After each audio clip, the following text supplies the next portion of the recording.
Sedaj je na vrsti še zadnji tematski sklop naše konference in sicer drugi del predstavitev slovenskih glasbenikov iz sveta in Slovenije. Tokrat bodo spregovorili mladi talenti in zdaj predam besedo gospe Elviri Hasanagić, ki bo sklop vodila. Najlepša hvala. Spoštovana publika, spoštovana oba predsednika, gospa Veronika Brvar, predsednica Glasbene matice ter dr. Boris Pleskovič, predsednik Svetovnega slovenskega kongresa. Cenjeni gostje, dobrodošli na, jaz jo bom imenovala kar okrogla miza, na temo Mladi talenti slovenski glasbeniki po svetu. Moje ime je Elvira Hasanagić, sem operna pevka, dejavna v Sloveniji in tujini. Danes pa sem prvič v vlogi, recimo, moderatorke. Rada bi vam predstavila kolege glasbenike, med katerimi sedim in s katerimi kjer se počutim izjemno dobro in navdahnjeno, namreč toliko talenta na enem mestu je redko.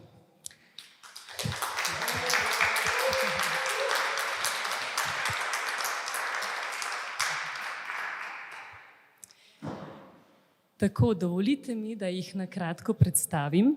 Za nami na zaslonu v živo iz Bremna, da vidim, kje je.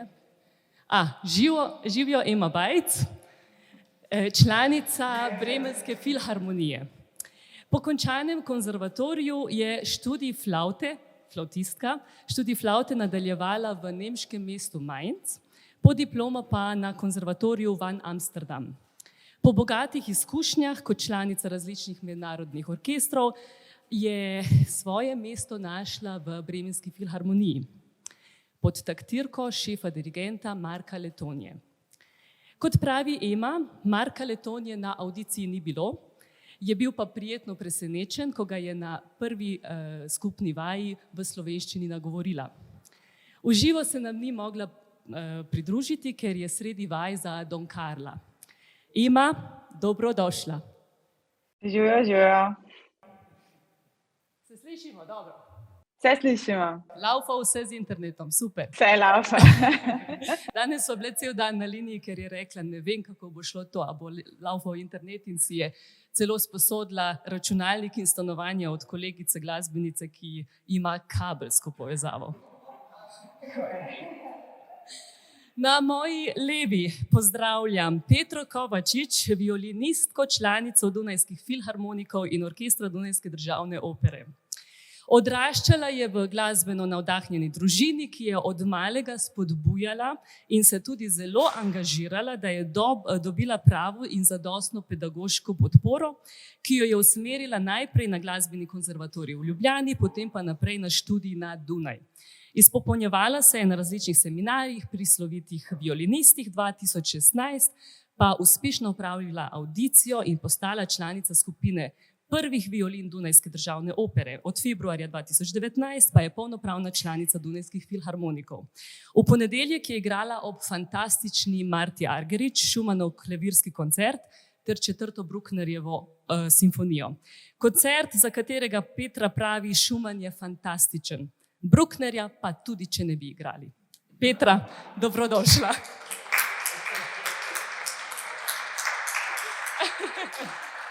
Ja, Petra, ni skrivnost, da imamo vsi svoje favorite, komponiste in pač malo manj, tako da nič napačnega.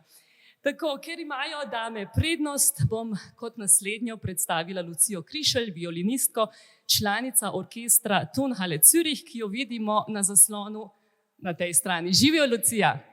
Živim. Vesela sem, da si se nam pridružila.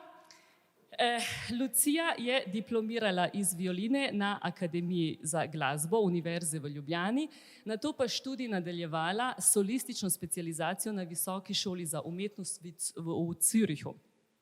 Nekaj let pozneje je na omenjeni fakulteti diplomirala iz področja glasbene pedagogike, leta 2021 pa je diplomirala še na oddelku za fiziologijo glasbe. Zelo impresivno. Njena glasbena pot jo je peljala od slovenskih profesionalnih orkestrov do mednarodnih, kjer je nastopala kot solistka ali kot članica orkestra. Leta 2016 je uspešno opravila avdicijo za polnopravno članstvo v orkestru Tonhalle Zürich, Pot, polna izzivov, jo je pripeljala tako na profesionalni kot osebni plati do željenega cilja, ob tem pa Lucija pravi, vsakomur lahko uspe. Potrebna je vztrajnost, disciplina in iznajdljivost. Lucija, dobrodošla. Hvala za predstavitev. Na moji desni Iztok Hrastnik, član Dunajskih filharmonikov in orkestra Dunajske državne opere, je svojo pot začel s kitaro in violino. Če vzamemo strune kitare, jih podaljšamo s strunami violine, morda pridemo do strun kontrabasa. Mogoče. Instrument, ki je Iztoku pisan na kožo in iz katerega je leta 2009 diplomiral na Akademiji za glasbo v Ljubljani.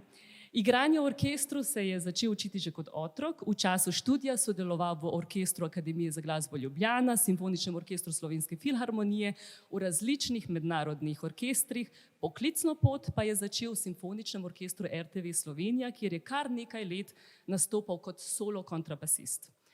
Kljub intenzivnemu delu, v orkestru pač ni veliko časa za kaj drugega, je namenil tudi komorni glasbi in pravi, Slovenci imamo tako dober glasbeno-šolski sistem, da lahko konkuriramo po celem svetu. Iztok, dobrodošel.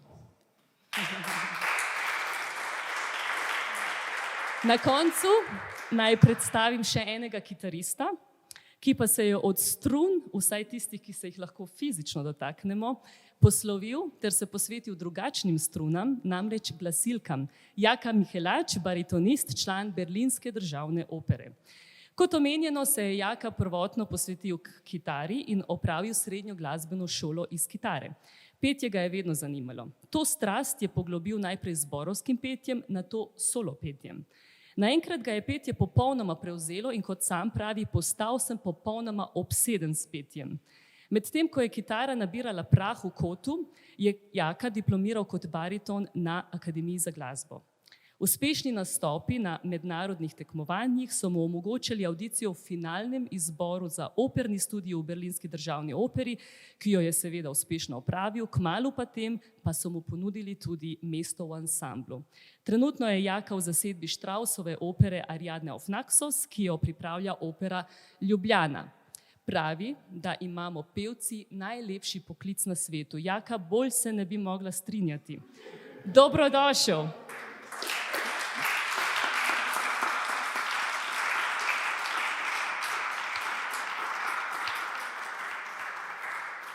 Vse, ki sedimo tukaj za to mizo, tako v živo kot virtualno, nas veže ena skupna točka. In sicer vsi smo hoteli izvedeti, kaj lahko dosežemo izven državnih meja.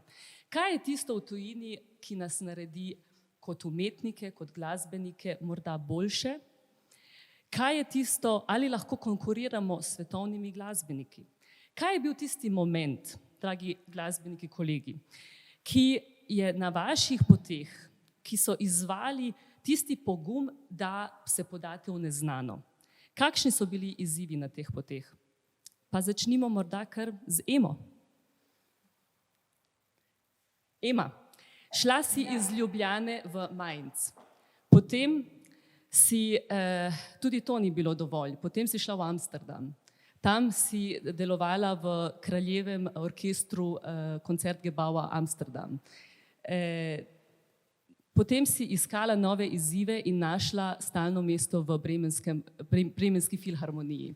Kaj te je spremljalo na tej poti? Kaj je bil tisti moment, ko si rekla, moram iti v tujino, moram odpreti svoj horizont in novim izzivom naproti? Radovednost. Radovednost, kaj je, kaj obstaja, kaj lahko še doživim, kako drugi počnejo stvari, kako potekajo stvari. To, samo radovednost je tista stvar, ki me vedno žene naprej. Lepo. Kaj bi ostali rekli? Jaka, ti praviš, strast do petja te je gnala naprej. Bil si popolnoma obseden, non-stop si poslušal opero, nove izzive, nove vloge se učil, poglabljal svojo tehniko. Lahko bi se zaposlil v operi Ljubljana, lahko bi se zaposlil, kot si rekel, učitelj petja. Kaj je tisto, kar te je iz cone udobja, ker na vse zadnje končamo glasbeno akademijo v Ljubljani, se zaposlimo v slovenskem ali orkestru ali recimo opernem odru, to je tudi lepa pot. Kaj je tisto, kar te je pognalo, da greš ven iz te cone udobja? Jaz mislim, da je pri meni bilo že od začetka, tudi ko sem še študiral kitaro, pa ko sem začel peti, sem jaz nekako tako slepo verjel v to, da bom jaz enkrat pel, tudi če so mi, jaz na začetku, profesorica petja mi je govorila, pa sej si kar talentiran za petje, ampak igraj kitaro naprej. Ampak ne, jaz sem toliko verjel, da bom enkrat pel, da sem enostavno delal in potem v bistvu šele, ko sem bil na Akademiji za glasbo tukaj v Ljubljani, sva s profesorjem, v bistvu mi je profesor takrat rekel, glej, najbolj boš videl, kje si, če greš na neka mednarodna tekmovanja in se na njih maksimalno pripravljaš. In sem potem v bistvu videl, da se lahko, noče reči, da se lahko kosam z vrstniki iz tujine, ampak enostavno sem na teh tekmovanjih vedno nekako dobro prišel skozi, vedno sem dobil tudi, tudi dobre feedbacke od žirantov, od vseh in sem videl, da če bom delal naprej, da enostavno se z nas zgodi ena priložnost, ki jo potem moram nekako zagrabiti. No, in se je to tudi zgodilo, tako da jaz nisem popolnoma nič razmišljal o tem, a bi zdaj se zaposlil tam ali se ne bi zaposlil tam. Jaz tudi nikoli nisem hotel, da bi zvenelo, da sem jaz mislil, da je zame Slovenija premajhna. Jaz tega nisem nikoli mislil, ampak enostavno se mi je tista priložnost ponudila in sem jo z obema rokama zagrabil in jo še zdaj držim. In pravilno je tako. Se pravi, notranji ogenj, intuicija, samozavest in samozaupanje, da boš uspel oziroma našel tisto pravo pot in pravo mesto zate, te je gnala naprej. Ja, jaz sem si predvsem želel, oziroma jaz nimam nekih konkretnih želja in nekih konkretnih ciljev, da bi rekel, zdaj pri teh in teh letih moram peti to in to, tam in tam. Meni je pomembno, da se zjutraj zbudim in da vem, ok, glas dela, lahko grem na vajo in na vaji mi je vedno, to je najboljše na svetu, kar se mi lahko zgodi, da grem na vajo. In tudi redko kdaj se zgodi, da sem na vajah, da kadarkoli pogledam na uro in da se tako, še 4 ure ali pa ne vem, enostavno toliko uživam v tem, ne glede na to, kje sem. Tako da ne gledam tega sploh kot nekaj, kar moram delati, ampak je to enostavno postal en tak del mene in samo vesel sem, da lahko to počnem. Jaka, navdih si za mnoge, ko slišim take besede, sem tako vesela, da imam take kolege, ker namreč jaz tudi tako razmišljam. Iztok, ti si bil zaposlen celo pri RTV Simfonikih. Lahko bi tudi tam ostal. Je pravilno, sem pravilno rekla? Ja, tako je, ja. Lahko bi tam ostal. Sigurno tudi ena lepa služba z zelo talentiranimi kolegi, z izvrstnimi glasbeniki, ampak vzel si pot pod noge in šel. Ko gremo v tujino, mi ne pričakujemo, ne vemo, kaj se bo zgodilo. Če bi danes vedel, da boš pristal pri Dunajskih filharmonikih, seveda bi šel, ne? Ampak tega takrat nisi vedel. Ja, moj odhod v tujino je bil k Dunajskim filharmonikom. Ja. Ampak naj povem, ja, res je, bil sem zaposlen v simfoničnem orkestru RTV Slovenija kot solo kontrabasist. To je v bistvu za nekega slovenskega glasbenika predvsej visok status in nisem imel nikakršne želje, še karkoli drugega početi v življenju. Ampak dobro, 2 leti sem tam delal, 3-4 leta, ja, pač malo vadiš, navajen si dela od akademije, tiste 4 vaje na teden imaš, pa kakšen koncert, vikendi so fraj. Pač poskušal sem še kaj več, malo sem hodil okoli na seminarje priznanim kontrabasistom.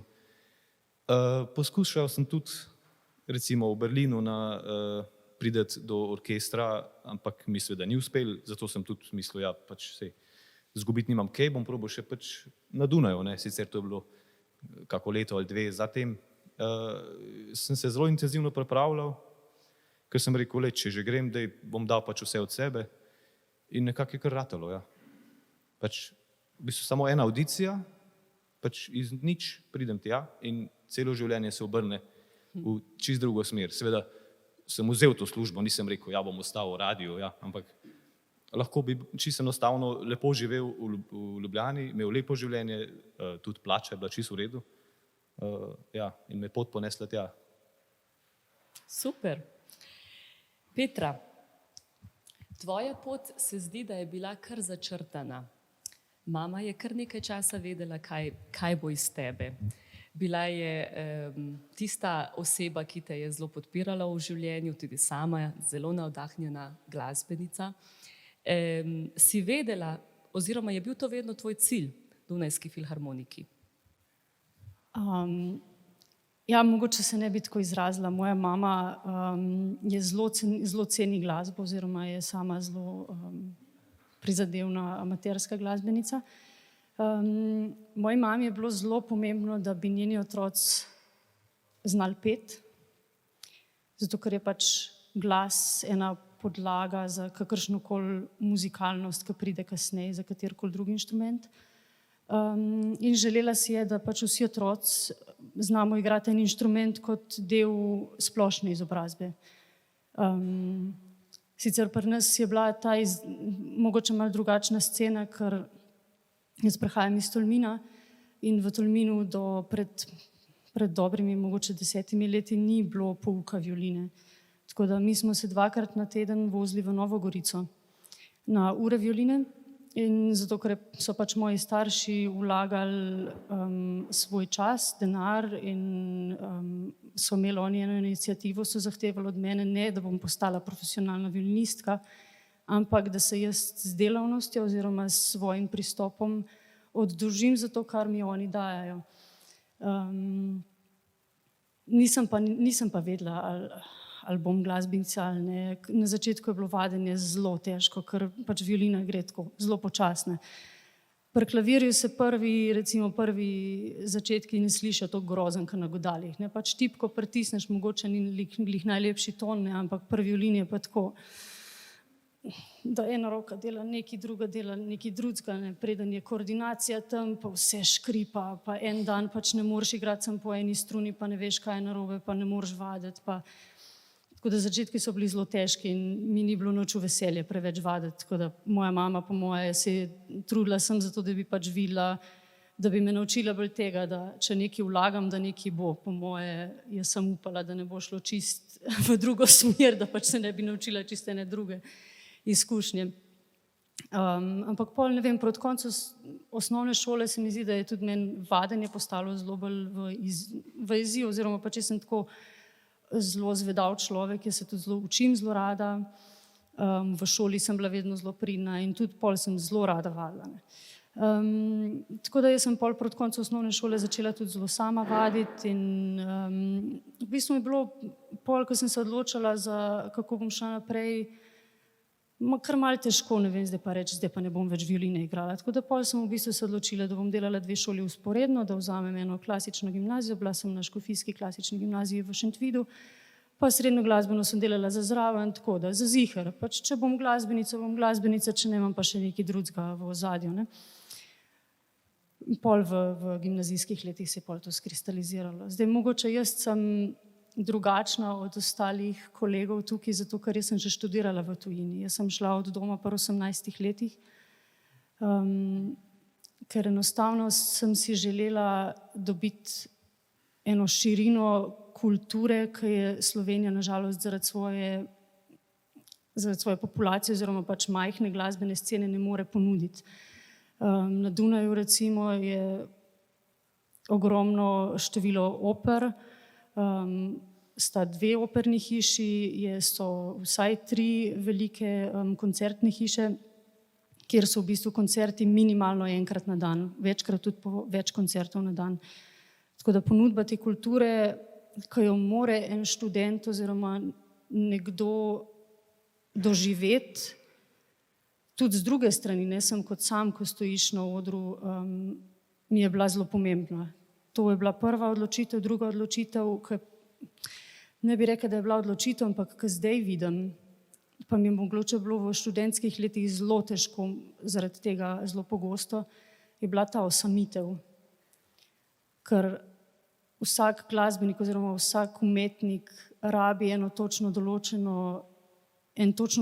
čas, kjer se mogoče počuti, da bo umrl od osamljenosti, ampak je ta čas izjemno pomemben za to, da ga vložiš v sebe, v svoj razvoj, v mogoče malo manj druženja, pa malo bolj v razmišljanje, kako recimo gledati, kako ostali študenti vidijo, kako ostali dojemajo glasbo, kako se ostali profesorji, kakšen je pristop drugih profesorjev do učenja.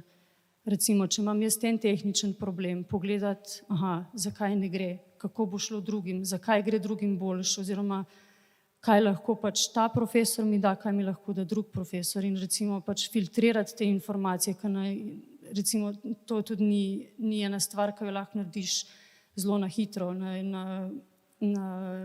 Pri študiju pač prejmeš en izjemno število informacij in v bistvu filtriranje tega, da pač se ti doma usedeš in da sprobaš vse te stvari, da vidiš, kaj mi odgovarja, kaj mi ne odgovarja, da se recimo ukvarjaš tudi malo bolj s to znanstveno stranjo umetnosti, ker recimo vsaka skladba oziroma vsaka glasba ima neko določeno strukturo. Poznati strukturo pomeni vedeti, kaj je komponist hotel od tebe. To pomeni, da enostavno enih muzikalnih odločitev ne boš sprejel, tudi če jih mogoče ponavlja cel svet, ker so pač ratele popularne zaradi YouTuba in tako naprej. Tako da take stvari se mi zdi, da trajajo ta čas, in se mi zdi, da pač to, da sem bila nekje drugje, da nisem imela vsak vikend polne hiše staršev in živali, čeprav imam to zelo rada, sem zelo rada v družbi ljudi, ki jih imam rada, in tudi zelo rada v družbi živali. Ampak enostavno je bil to res en zlata vreden čas, ki ga ne bi rada za noben način spremenila oziroma pač zapravila na kakršenkoli drug način. Lepo. Lucija, tvoja pot do Züricha je imela kar nekaj kamenčkov na njej. Tudi ti si nekaj časa delala v opernem orkestru. Odločila si se vseeno, da poskusiš na audiciji, da se preizkusiš na audiciji za Tonhalle Zürich. Uspela si, čestitke.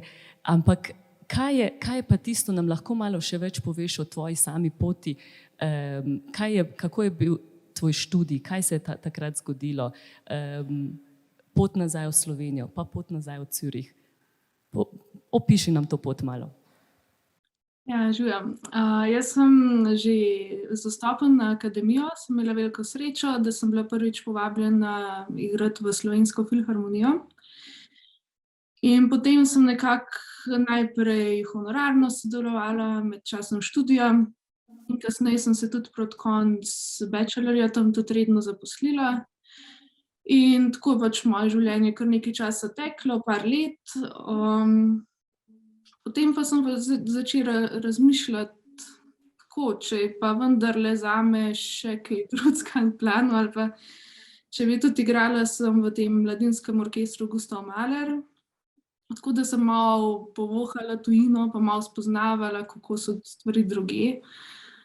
In ja, potem profesor me je tudi spodbujal, ker je bil koncertni mojster v orkestru Tonhalle, sicer pač takrat že nekaj časa upokojen. In ja, sem se odločila iti probati, kljub temu pač, da sem imela službo, imela družino okrog prijateljev. Ampak ja, zame je bila motivacija tudi to, da grem preč do vsega tega, kar poznam, ven iz te cone udobja, in pač spoznam, kdo sem jaz zares, če me ne določa okolje. In tako, kot je Petra rekla, pač priti v tujo državo, najprej si res hudo osamljen, najprej ja, jaz se spomnim, sem imela stanovanje brez cimrov, brez interneta, sicer telefon in švicarsko telefonsko, ampak nikogar v imeniku. In se spomnim, da sem na začetku, ne vem, prvi mesec, da sem hodila ob 6 spat zvečer, ker pač sem vadila, sem šla ven in pač to je bilo to. No, potem je bilo v Zürichu skozi bolj udobno in skozi bolj luštno.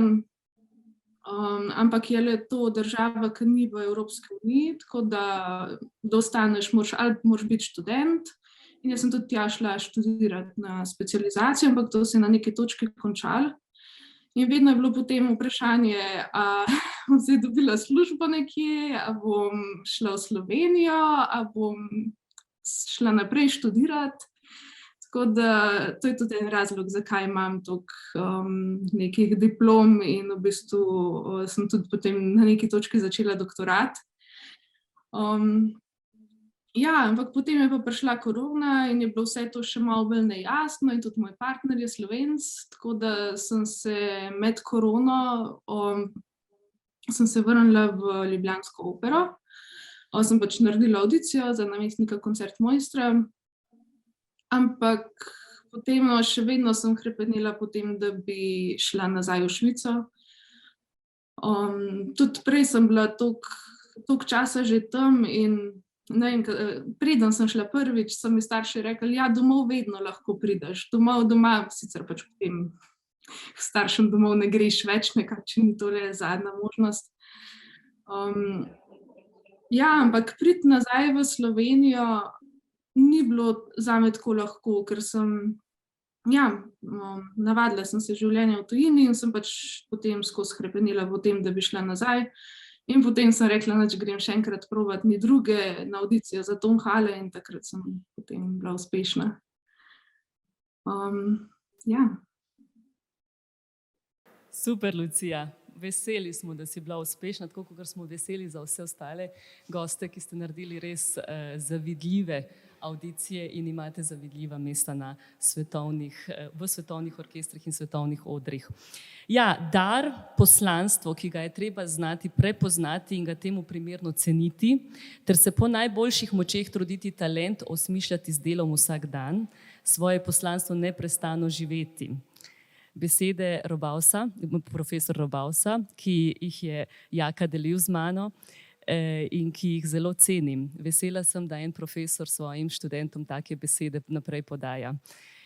Imamo dar, ki ni samoumeven, za katerega nam je publika hvaležna, če ga predstavimo v naši najboljši podobi.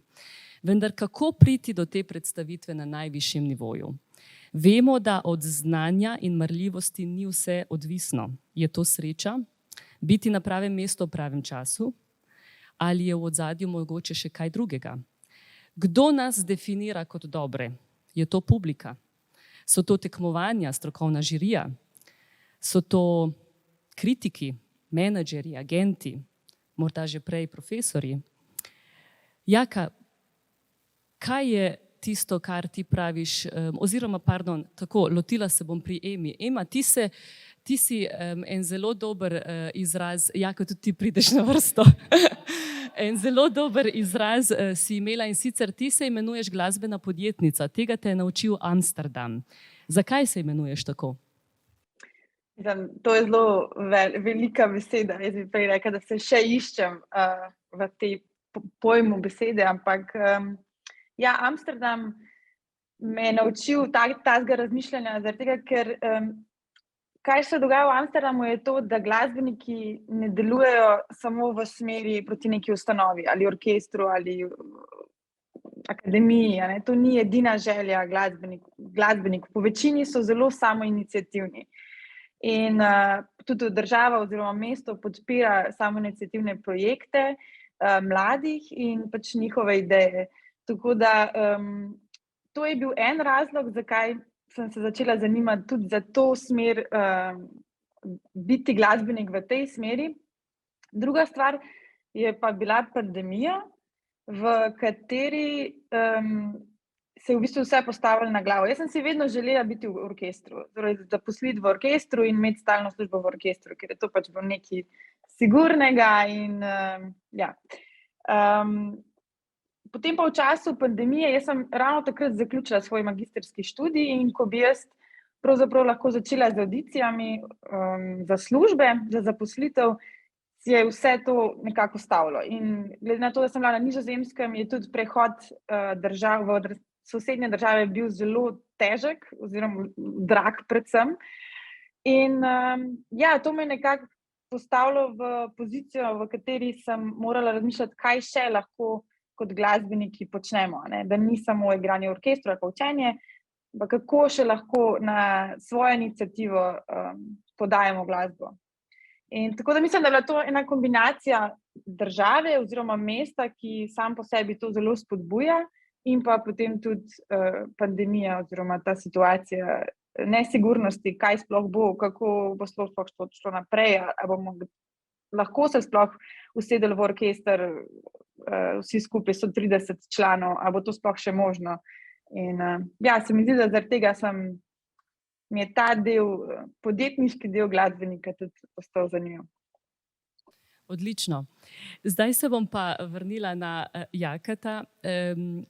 Kaj meniš ob vsem tem, kar sem prej naštela, se pravi, smo na odru, ljudje nas imajo za dobre ali ne dobre, kdo to definira, kaj lahko pevec naredi sam za svojo lastno promocijo in kaj je bolje, da se prepusti drugim strokovnjakom, kot so menedžerji, agentje in ja, drugi strokovnjaki.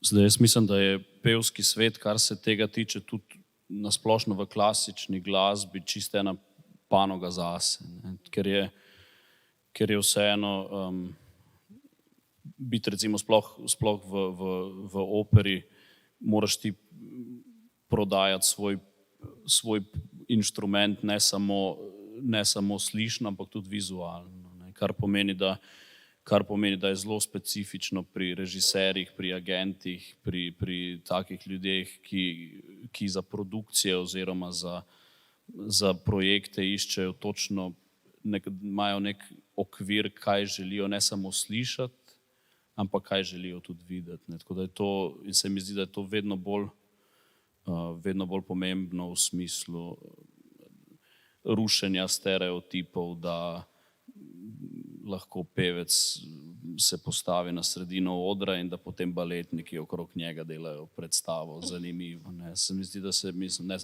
ampak to se je zelo spremenilo. Je pa tako, kar se tiče promocije, kar se tiče samopromocije, smo si tukaj vsi zelo različni, ne? Zdaj, veliko je pevcev oziroma glasbenikov, ki morda mislijo, da se morajo enostavno toliko samo promovirati, da jim to postane tista nekak prvotna misel oziroma tisti največji cilj, kako ne posneti eno frazo 10 sekund, 15 sekund, da lahko potem to objaviš, nekje pa potem čakaš na telefonu, a bo zdaj mogoče kdo odgovoril, ko bi si mislil, aha, če je pa on slišal, bo mogoče rekel tistemu drugemu, pa bo ta rekel tretjemu, pa bo mogoče pol od tega dobil službo, ne? Mislim, tako kot pri vseh ostalih stvareh, mislim, da je vsak ekstrem je zelo nevaren, kar se tega tiče. Je pa seveda platforme, kot so Instagram in Facebook, so v tem smislu zelo dobre za ljudje so postali veliko bolj dosegljivi preko teh medijev.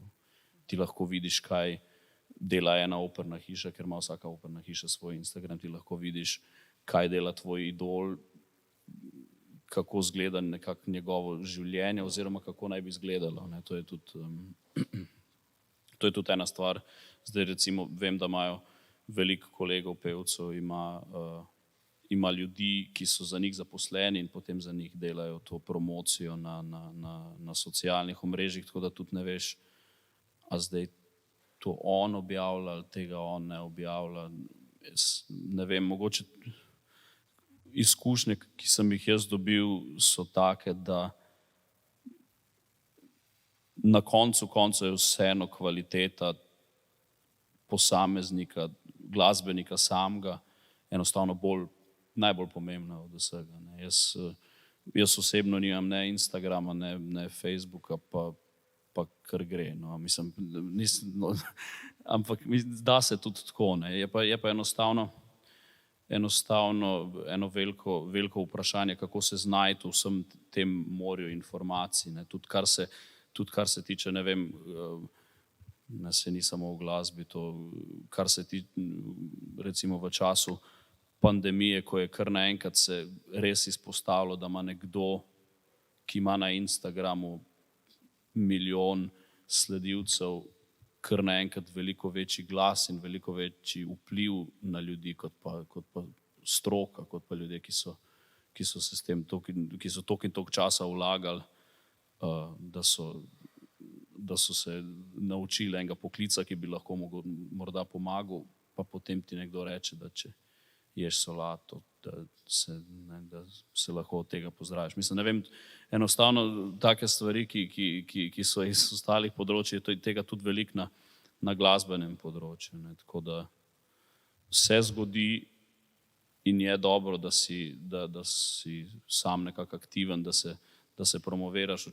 Enostavno je treba včasih tudi se zase postaviti in se morda nekam vršiti v tem smislu, da rečeš, ok, tukaj sem, da me ljudje vidijo, ampak nikakor pa se ne sme pozabiti na to, mogoče na te začetke, na to disciplino, kako si prišel do neke pozicije, oziroma na kakšen način si na začetku želel priti do te pozicije, v smislu, če bom dobro delal, če bom imel eno introspektivo tako, da se bom poslušal, da bom kritičen sam do sebe, na ta način želim priti do nekega nivoja ali pa do nekega mesta, katerega si želim. Ne pa mogoče misliti, več, ko imam sledilcev na Instagramu, več možnosti imam za neko službo.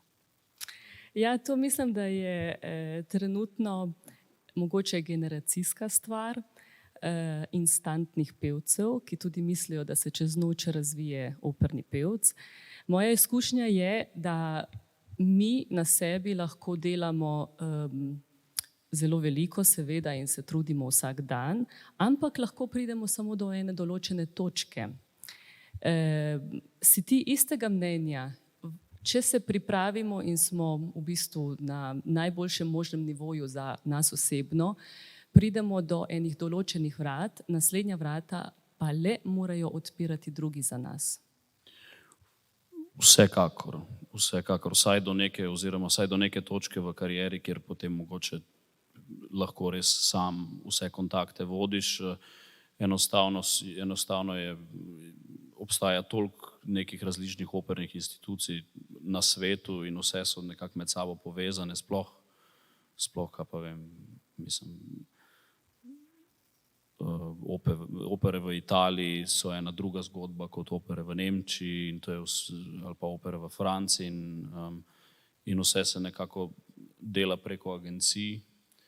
Tako da, ja, do neke točke je treba priti sam, potem pa čim prej, oziroma tudi ne čim prej, ampak čim bolj pametno stopiti v stik z ljudmi, ki lahko ponudijo nek management oziroma neko vodenje kariere po administrativni strani, po strani kontaktov, ker je enostavno toliko več možnosti, ne? Ker se praktično danes se zelo težko pride kamorkoli brez tega.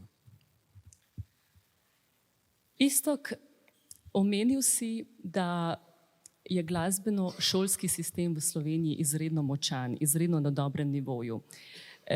Osebno se strinjam s tabo, ko sem odšla v Nemčijo na sprejemne izpite, sem bila izredno presenečena, kako enostaven je bil ta izpit. Ne govorim za petje, za teorijo, za klavir. Ta vprašanja iz harmonije in teorije so se mi zdela smešno lahka. Po naši izobrazbi na srednji glasbeni, ki je v bistvu ekvivalentna eni izobrazbi vse iz teorije in harmonije na akademskem nivoju v tujini, Moram reči, da je bil ta vstop izjemno lahek. Seveda, avdicija za petje je pa nekaj drugega bila, predvsem zaradi konkurence. Pa vendar, ta glasbeno-šolski sistem ali spodbuja mlade dovolj, da hodijo tudi na koncerte, da ali vzgajamo našo mladino v smeri, da postajajo naše stalno občinstvo, da jim je obisk koncerta nekaj vsakdanjega, tako kot sem osebno doživela v Nemčiji, Avstriji in tako naprej, da je znanje o glasbi, o naših slovenskih komponistih, mogoče celo tema pogovora, kaj lahko tukaj naredimo več, da privzgojimo to mladino, da je to nekaj vsakdanjega. In kaj, če primerjamo z Avstrijo, z Dunajskimi filharmoniki, kaj delajo oni na tem, da tej mladini odprejo pogled v klasično glasbo? Kar precej vprašanj, ja.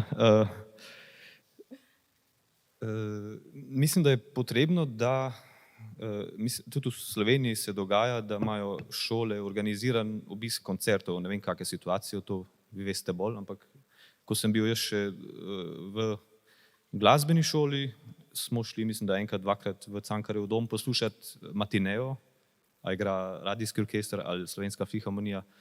Mislim, da je to nujno potrebno, tega bi lahko bilo verjetno več, da vsaj pridobijo nek stik s klasično glasbo, da sploh vidijo, kaj to je, da to sploh obstaja. Je pa mal problem, da mladina, ne vem, za katere starosti, ima mogoče drugačne preference, kar se tiče zvrsti glasbe. In danes je recimo zelo veliko se posluša pop glasba od katerega leta, 50. leta, 60. 70. 2000, vsega možnega do heavy metala. In to ne bi smeli, po mojem, videti kot nekaj slabega, to je pač del naše civilizacije, tako je. Mogoče pa bilo pred 300 leti nekaj čisto drugega, takrat so mogoče poslušali pa kvartete Godal ali kaj se vem kaj. Seveda je nujno potrebno, da se izobrazi mladina tudi v klasični glasbi, ampak jaz vidim to bolj kot mogoče,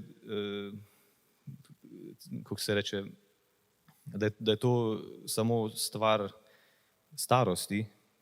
Recimo nekdo pri 15 ne bo imel takšnega interesa poslušati Brucknerja, pa bo raje šel na koncert od šank-rock skupine, ali kaj so v slovenskem svetu. In to ni slabo, ker mogoče bo ta isti, pa mogoče pri 30, pa pri 40, ko bo imel službo, pa imel denar, pa si bo lahko privoščil karto za klasičen koncert, pa vseeno šel na koncert. Ne morem pa pričakovati, da bi nekdo iz srednje šole, pa mogoče tudi študent, sploh si prvič lahko privoščil obisk enega koncerta, ki bi si ga želel. To moram reči, da je recimo na Dunaju dobro narejen.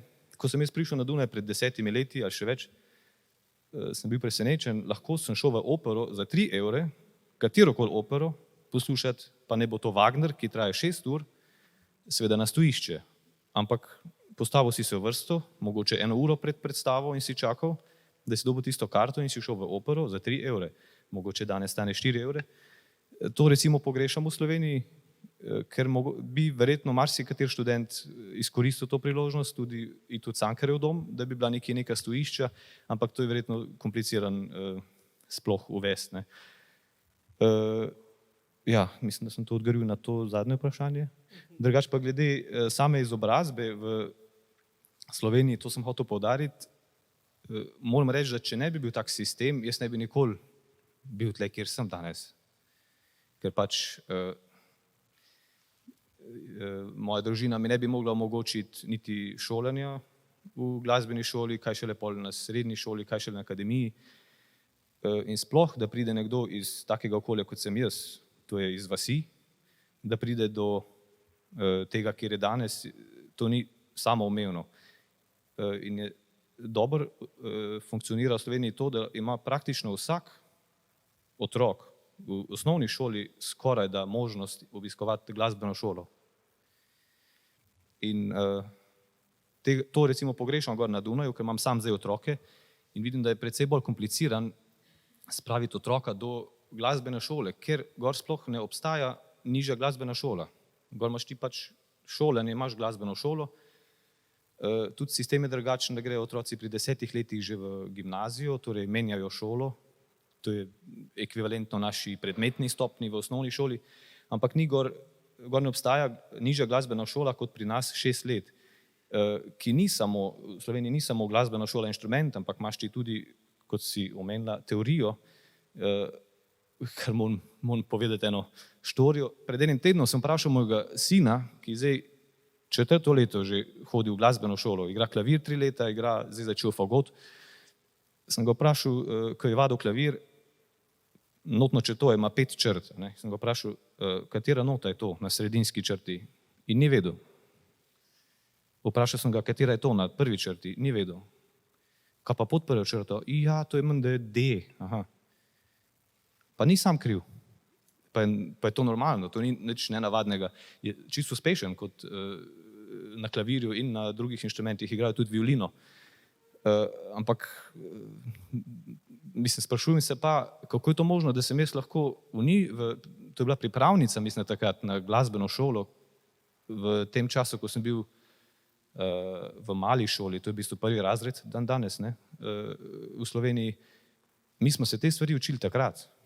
Mi smo spoznavali, kaj je to interval, kaj je to prima, kaj je to terca, z različnimi slovenskimi narodnimi pesmimi, kako si zapoješ kvinto, katera pesem se začne na seksto.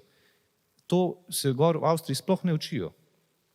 In po mojem lahko tudi Petra reče, ko je šla iz srednje šole v Avstrijo, da v bistvu tam sploh ne bi rabila teorije se učiti, ker je verjetno več znala kot oni ostali tam, ki so prišli iz nule, niso znali mogoče not brati. Ja. Zato sem hvaležen za Slovenijo. Mislim, da smo vsi hvaležni za Slovenijo. Petra, kaj so najbolj pozitivne izkušnje tujine, ki bi jih rada prinesla domov v Slovenijo, vkolikor bi recimo nekega dne tukaj delovala? In kaj je tisto pozitivno, kar bi se lahko v slovenskih institucijah, glasbenih institucijah implementiralo? Ja, zelo zanimivo vprašanje. Ja, jaz sem se recimo ena zelo taka bogata izkušnja, pa ne bi rada, da zveni preveč rusko, ampak to, kar zdaj malo poznam, te naše Avstrijce v Avstriji, v šolah, recimo kar se tiče poučevanja, recimo reči otroku ne, je prepovedano, reči otroku ni dosti dober, tudi ne smeš. V bistvu mora biti vse zapakirano, priden si, zelo je dobro, ali bi lahko to, tukaj lahko pač skupaj probava še enkrat. Recimo to, da otroku smeš skomunicirati na en človeški način, glej, to pa to je standard, to se pričakuje od tebe, če boš ti dal, ti dam tudi jaz, ne? Ampak mora biti pa v obe smeri. To se mi zdi, da je tudi razlika mogoče, zakaj Avstrijci recimo v našem orkestru zdaj, če bi rekli na zadnjih 10 audicijah, ne vem, če smo vzeli enega Avstrijca.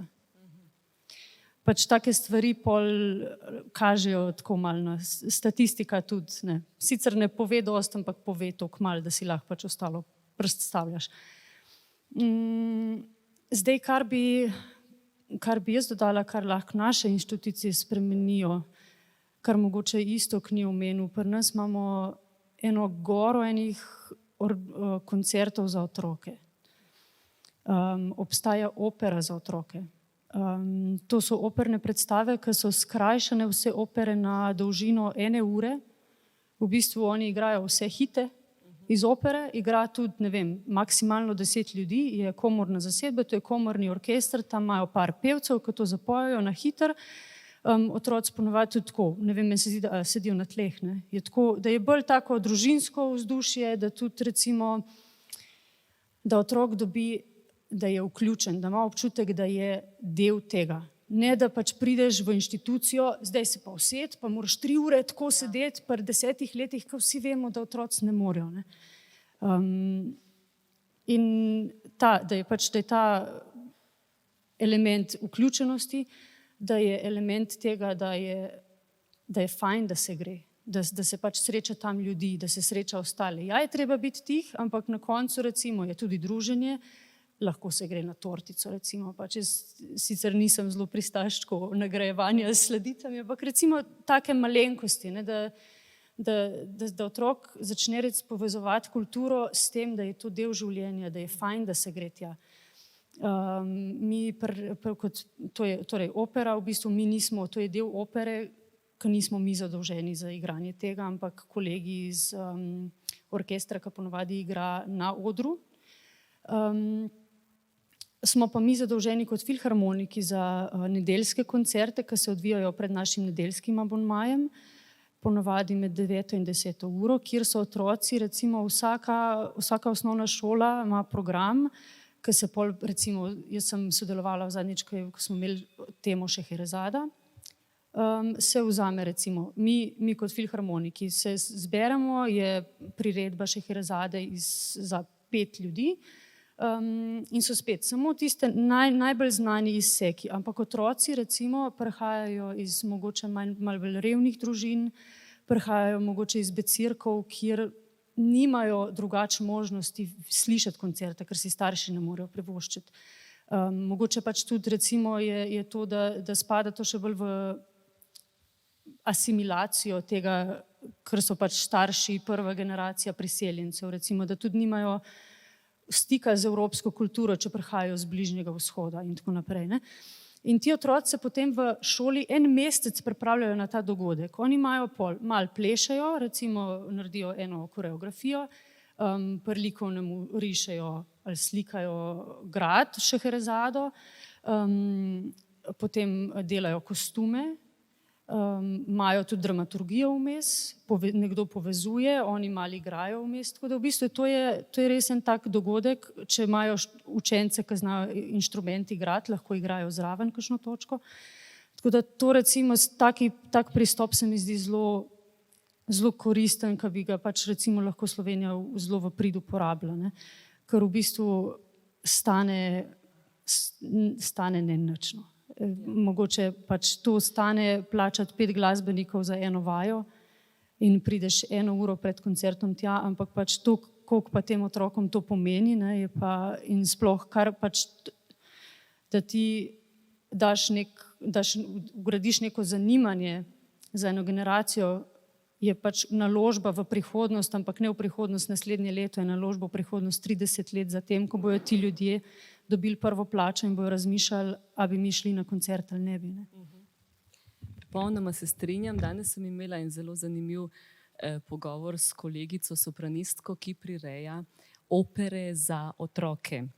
In tudi pri njej sem čutila to isto problematiko, da mora v bistvu v ljudeh mogoče mentalni klik se zgoditi, da sami vzgojitelji in učitelji že imajo odprt odnos do opere ali pa do klasične glasbe, kakršnekoli, zato da podajo oni že naprej to navdušenje otrokom, ker otroci oni so odprti, oni hitro začutijo glasbo in so tudi hitro navdušeni in so zagotovo naša bodoča publika, ampak je rekla, do teh vzgojiteljev je zelo težko priti. Ko pa enkrat pridemo in ko smo enkrat not, nas pa vabijo vsako leto.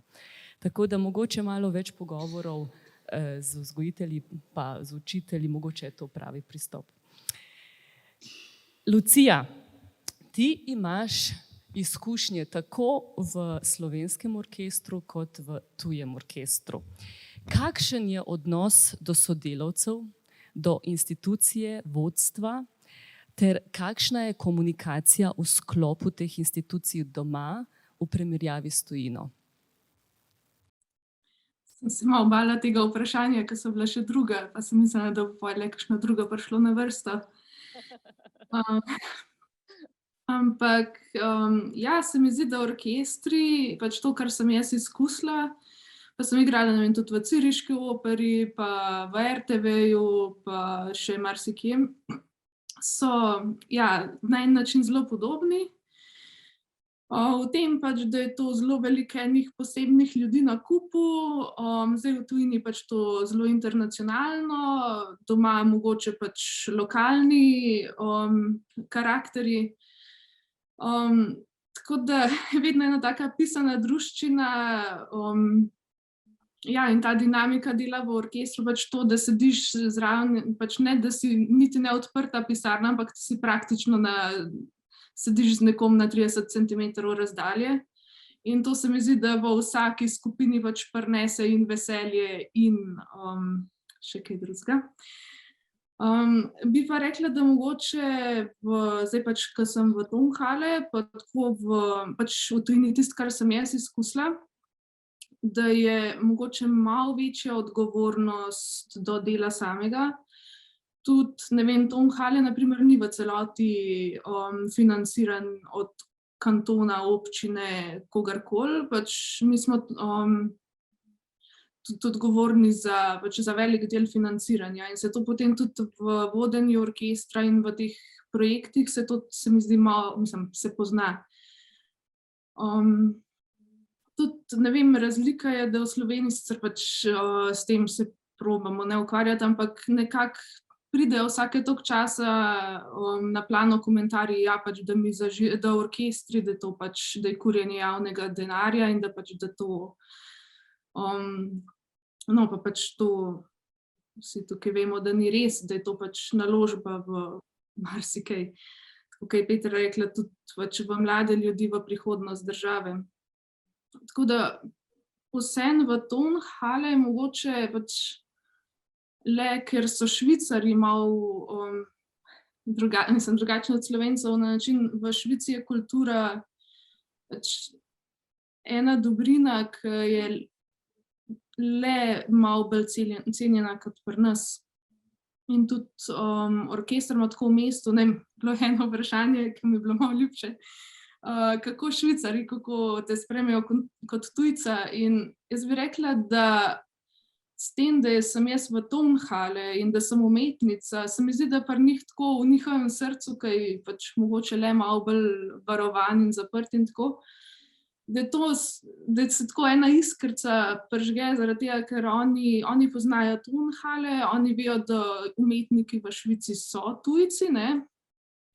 Švica le nima toliko svojih umetnikov in te nekako potem malo, mislim, ja, na en način cenijo, pa nekako se jim tako približaš, no. Super si odgovorila, Lucija. Ne vem, še naprej govorim, že izpite. Ti kar končaj misel. Ne, saj to, ja, odnos do kulture, pač zavedamo se, da to ne bo kar obstajalo, ne bo kar denar k nam prihajal, ne bo se to samo, pač da je treba za to veliko delati in tudi naš orkester zelo veliko dela na vzgoji mladih.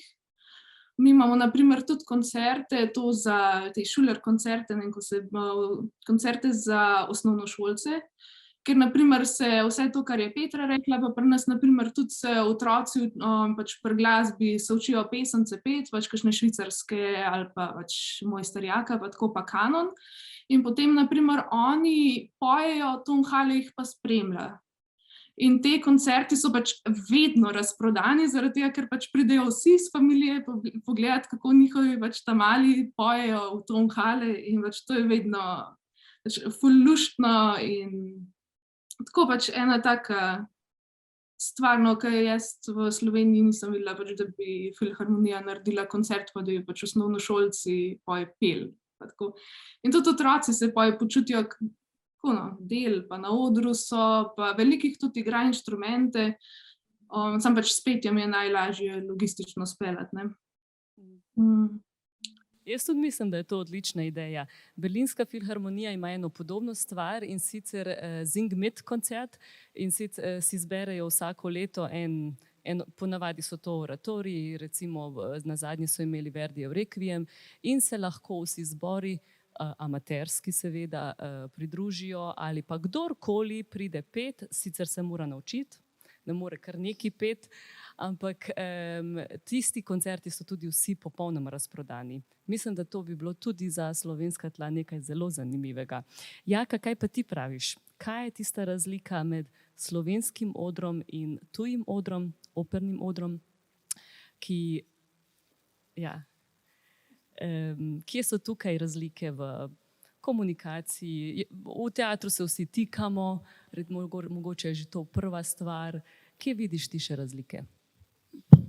Jaz mislim, da je največja razlika, recimo, če primerjamo Slovenijo mogoče z državami, ki so severno od nas, geografsko v Evropi, je prvo to, da dobivajo teatri in vse ostale glasbene institucije veliko večjo finančno podporo od države. Ne. Zdaj, kar je logično je, da si lahko mogoče ena Švica privošči več denarja vložiti v svojo operno hišo, kot pa Slovenija. Ne.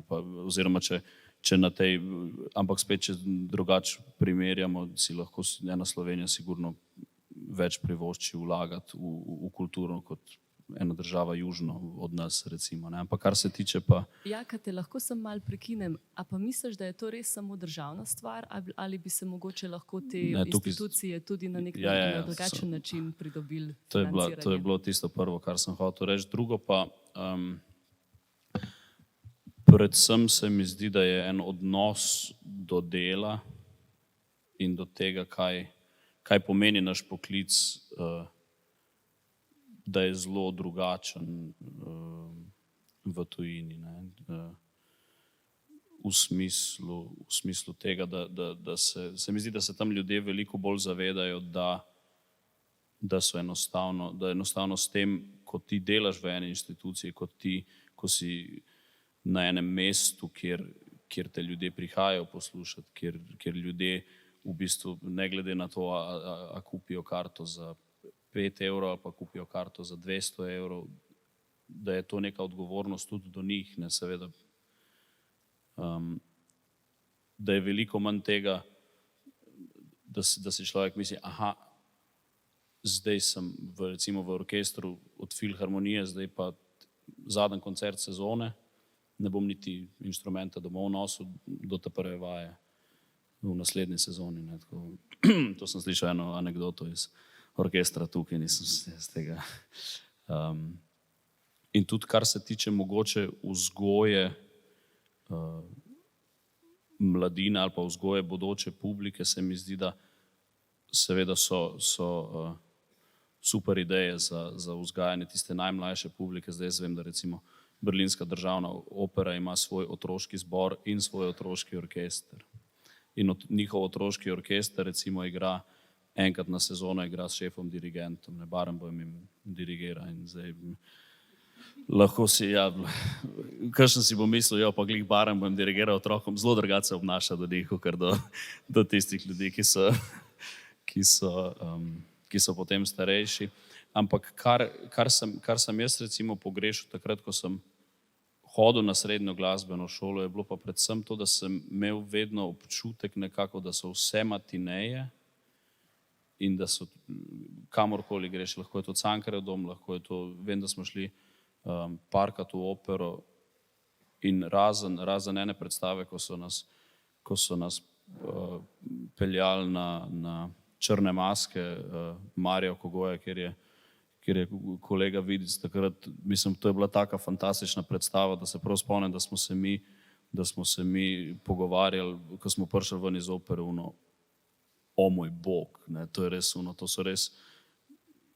to je res neki, mislim, če bi videl te ljudi zunaj opere, bi bilo te strah dotakniti se jih. In se mi zdi, da takrat, ko se vzgaja publiko, ki se mogoče odloča, a bi šli na neko profesionalno pot, ali pa kaj to pomeni, da bi bilo tam treba reči za mladinske predstave, za srednješolske predstave, se enostavno ponudi najboljše tisto, kar imamo v hiši, kar lahko ponudimo, da enostavno pridejo tja srednješolci ali pa konec osnovne šole in da rečejo, wow, noro. Ne? In se mi zdi, da je tega več, oziroma to je nekaj, kar sem doživel v Berlinu, da zasedba, ki poje načeloma predstave v abonmajih zvečer, je vedno isto potem tudi na mladinskih predstavah. In noben ne reče, jutri mladinska predstava, pa se danes ne bom upel ali pa neka taka stvar. Ne, ni tega. Tako da res tisto, mogoče razlika ta, da je dejansko vsak dan, da se ljudje zavedajo, enostavno moram biti na tem nivoju. To je nivo, ki se ga od mene pričakuje in je prav in sem dolžen pričakovati samo od sebe ta isti nivo. Ja. Gospa Avguštin je prikimala, kar pomeni super ste, imate še 1 celo uro, da se pogovarjamo. To pomeni zadnje vprašanje, pa vas prosim en kratek odgovor. In sicer, kje se vidite čez 10 let? Kakšna je vaša vizija? Ali želite priti na slovenska tla nazaj, delovati tukaj, delovati in v tujini in tukaj? Ja, katera vrata mislite, da so naslednja, ki se bojo odprla?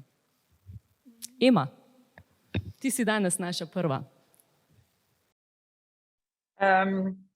Ja, to je težko vprašanje, predvsem zaradi... Ja, težko vprašanje.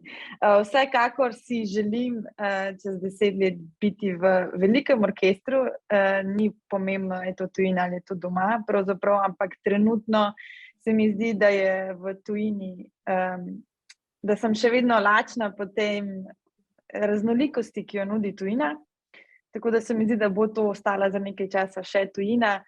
Bi pa vedno tudi vsem to rečem, ko me vprašajo, boš kdaj prišla domov v Slovenijo?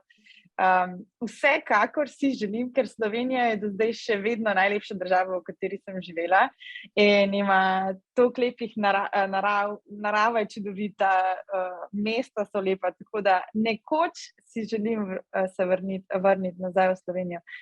Zaenkrat pa mislim, da bom ostala še v tujini.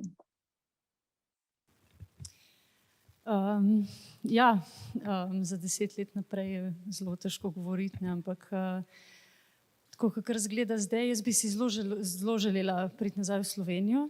Ne vem pa, če se bo zgodilo, zaenkrat iščem poti. Jaz, kar si najbolj želim, oziroma moji plani lanskega leta, jaz sem lani začela s študijem psihologije. Tako da v bistvu ne vem, kam me bo zaneslo. V 10 letih bom to, upam, da končala. Zaenkrat zgleda dobro. Ne vem, ali bi si želela, vsekakor bi si želela delati več pedagoško, več z mladimi. Zdaj, ali bo delo z mladimi na področju psihologije, podpore, reševanje nekih stisk, ali bo to pač učenje violine, ali bo to v Sloveniji, bo to v tujini, še ne vem. Česar si želim je mogoče, da imam celo pričo s sabo, isto kak pač lahko res potrdi, da naš delovnik je zelo, zelo poln. Mi smo v bistvu 2 v enem, 2 orkestra v enem. Mi smo orkester v teatru, ki ima praktično predstave vsak dan in poleg tega igramo še koncerte in turneje. Zato moraš biti en tak zelo močen karakter. Mogoče je zdaj v 8 letih sem se uspela dosti navaditi na ta tempo, zdaj sicer korona nam je dala malo oddiha vmes, ampak dejansko je zelo, zelo naporno in ostati recimo v eni fizični in mentalni kondiciji, da bi pač lahko svoj nivo igranja obdržala, je skoraj nemogoče. Ker ne ostane dosti časa ne za lastno higieno na violini, ne ostane recimo niti časa, česar si zelo želim, je več igrati komorne glasbe. Mogoče imeti več kakih kurzov do tega časa, če recimo pač enkrat se mi odpre ena možnost za učenje. In si pač najbolj si želim tega, malo manj igrati, pa malo več učiti. Pa doštudirati, Pa ja, v bistvu tudi, ne vem, priti v Slovenijo konec koncev, ker pač tudi pogrešam svojo družino, oziroma si ustvariti pač eno družino nekje, kjer bom. Tako. Lucija. Earth to Lucija. Ja, Petra tako lepo povedala, sem bila malo zamišljena. Sem poslušala vse. Ja, pri meni je tudi tako, se mi zdi, kot pri vseh ostalih, jaz tudi pogrešam Slovenijo. Sicer sem zdaj ravno dobila službo za nedoločen čas, tako da mislim, da še nekaj časa bom v tej težko priigrani službi. Ostajajo pa opcije odprte, tudi zato se mi zdi, da je bila to malo tudi ena tako sreča, ker so bile pač okoliščine take, da sem pač mogla še študirati, pa še malo, pa potem tudi začeti doktorat pa tako. Kljub temu pač, da nisem takoj dobila svoje sanjske službe, se mi zdi, da sem se vmes uspela nekako toliko izobraziti tudi v drugih stvareh, da bi lahko pač, če se mi kdaj orkestrska igra, če se kdaj naveličam, če mi bo kdaj, ne vem, prenaporno, tudi poškodbe so zelo pogoste. Imam še vedno opcijo pač delati karkoli drugega, učiti, mogoče tudi še kaj naprej, kakšno raziskovalno delo pa tako. Tako sem odprta za vse opcije čez 10 let, ampak zaenkrat sem pač zelo zadovoljna tam, kjer sem in ne gledam še za kakšnimi drugimi priložnostmi. Ja, 10 let nazaj, ko sem začel delati na Dunaju, sem rekel, ja, čez 10 let bom pa šel v Slovenijo, do takrat bom nabral že nek osnovni kapital, tle bom lažje kupil stanovanje, neko službo dobim in živim kot kralj, ne. Zdaj po 10 letih rečem, ja, bomo čez 10 let recimo, ja, bom pa res že zrel, da pridem nazaj. Težko je reči, želje so, bile so, mogoče jih je zdaj manj, mogoče bojo spet narasle. Sem pa zdaj zadnjih 5-6 let bolj aktiven, tudi v Sloveniji igramo razne komorne in obožujem Ljubljano, sploh pred 2 tednoma smo tle igrali z našim orkestrom in vsakič, ko pridem, je nenavadno, da ljudje po slovensko govorijo, pač to čisto pozabimo mi, ko smo gor in je en zelo prijeten občutek, tako da bi se z veseljem vrnil, ampak Bog ve, ja, kaj bo. Ja. Jaz, kot sem prej rekel, jaz nekih konkretnih želja nimam, da bi zdaj, da bi rekel, jaz čez 10 let hočem biti tam ali pa hočem biti, ali pa ne vem, prijem nazaj. Jaz si predvsem želim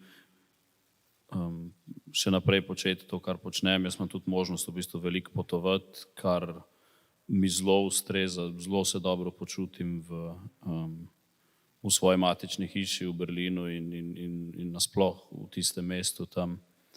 In tudi vidim, da ne glede na to, kje sem, zdaj sem v bistvu prvič v Sloveniji za dlje časa, odkar sem se preselil in vidim, da je generalno, če se dobro počutim, potem ne glede na to, kam pridem, mi je tam ok in lahko veliko dam in sebi in upam, da tudi hišam, kamor pridem pet, ne, tako da načeloma čez 10 let, če bi se lahko nekako tako počutil, bi bilo to super. Se pa kje pa kako. Dragi kolegi, naj se vam uresničijo vse vaše sanje in želje. Hvala vam za ta pogovor. Hvala, da ste nas poslušali. Hvala vam za potrpljenje in vašo zelo navzočo pozornost. Lep dan in lepo konferenco še naprej.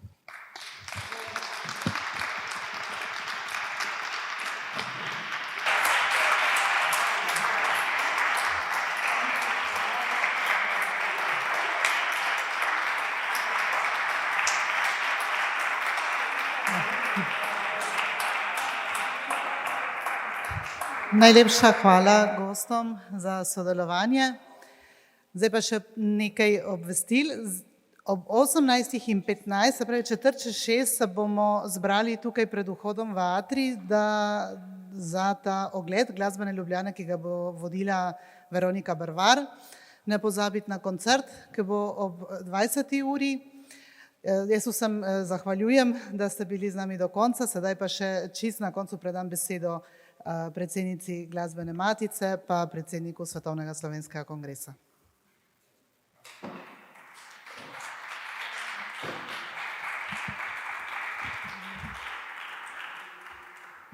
Kaj povedati po takšnih genialnih mislih oziroma lepih mislih in lepih dušah, lahko rečem. Ne? To so res cvet našega naroda, ne? To so tisti, ki nam kažejo pot, svetilnik. Vsi nosijo v sabo v srcu Slovenijo, vsi nosijo v sebi tudi to našo vzgojo, slovenski jezik, hkrati pa nas tudi utrjujejo v tem, da je vredno delati, da je vredno pošteno delati, da je tudi včasih potrebno kdaj počakati na tisti uspeh, da ni vse instantno, da je potrebno včasih narediti kakšen velik ovinek, a ne pa počakati na priložnost. In verjetno tudi to, kako pomembno je sporočilo, da je glasba v bistvu širi humanizem, širi tisto razumevanje med ljudmi, med narodi. In to se mi zdi, da je glavno sporočilo, ne bi bilo tudi te današnje konference, se pravi, odpreti svoja srca umetnosti in odpreti srca predvsem tistim, ki še niso vstopili v ta svet umetnosti. To je naša naloga. No, po tem celodnevnem dnevu moram žal ugotoviti, da je bilo v bistvu zelo malo študentov glasbe, zelo malo tudi dijakov glasbe, to verjamem, da so še v šolah, kar pomeni, da bomo morali mi to ponoviti. Tako da gospod Pleskovič, jaz mislim, da bo treba narediti še eno konferenco in takrat bomo vse to znanje, ki smo ga dopoldne osvojili, torej Twitter, Facebook, vsa ta socialna omrežja, vse te vzporedne stvari, ki so potrebne za glasbeni biznis, da to vključimo zraven in potem povabimo, res prepričamo vse študente glasbe, da pridejo poslušati svetilnike, torej naše res najboljše glasbenike, umetnike in da ti odprejo svoje poti in razkažejo, po kakšni poti so prišli do tega lepega cilja. Hvala Elviri za tudi takšno prisrčno vodenje, čeprav vemo, da je izvrstna pevka, ampak ne vem, ne mislim, da če bo še kakšna korona, boš imela tudi službo. Hvala lepa.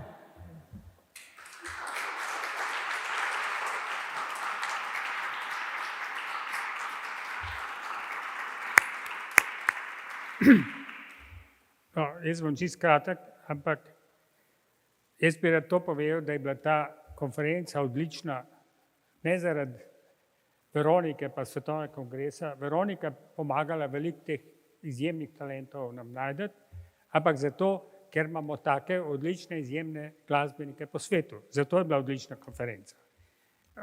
Tukaj smo se saj jaz sem se nekaj naučil, da ni dosti dobro, da dober violin igraš ali pa poješ, ampak se moraš tudi zdati prodati.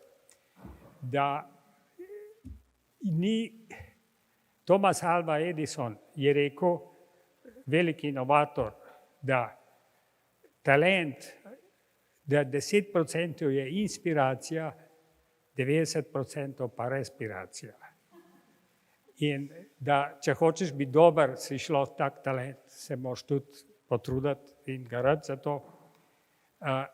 Jaz sem se naučil danes, da je glasba lahko tudi zdravilo za dušo in srce v medicinskem smislu kot fizioterapija.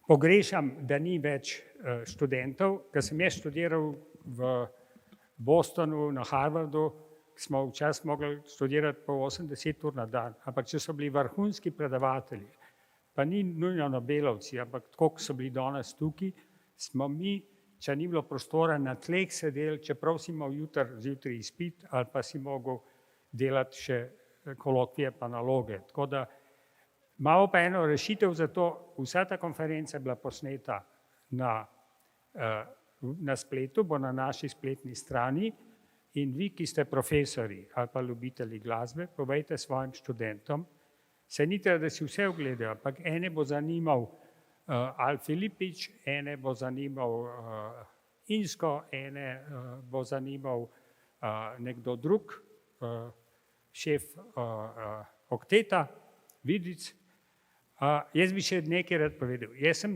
stanoval precej let v Watergate, ki je 5 minut stran od Kennedy centra. In sem šel čez vikende zelo velikrat. In v Ameriki je navada, da če je nekaj res vrhunskega, to je standing ovation. Vsi vstanejo. In to zelo pogosto. In jaz sem se čudil Alfi Filipiču, ki je rekel, ja, da so bili zmeri, če pa tam kdo kaj preveč vstaja ali v kolhod, da pa se ne oni umaknejo. Ampak je bilo pa ganljivo to, da je rekel v Clevelandu ali nekje v Ameriki, da je bil standing ovation in so si gospe solze od domotožja brisale. In to je bilo res ganljivo in on je velikan in jaz upam, da si bojo študentje pogledali njegov govor, pa govor od Vidica, pa od vseh ostalih. In si pa tudi želim te talenti, ki ste bili danes tukaj, da saj polovico vas pride nazaj kot profesori in da našo mladino kaj naučite iz svojih izkušenj iz sveta. Jaz sem se tudi tukaj upokojil in nekaj znanja, ki ga imam v ekonomiji, v organizaciji in tako naprej, prenesem nazaj.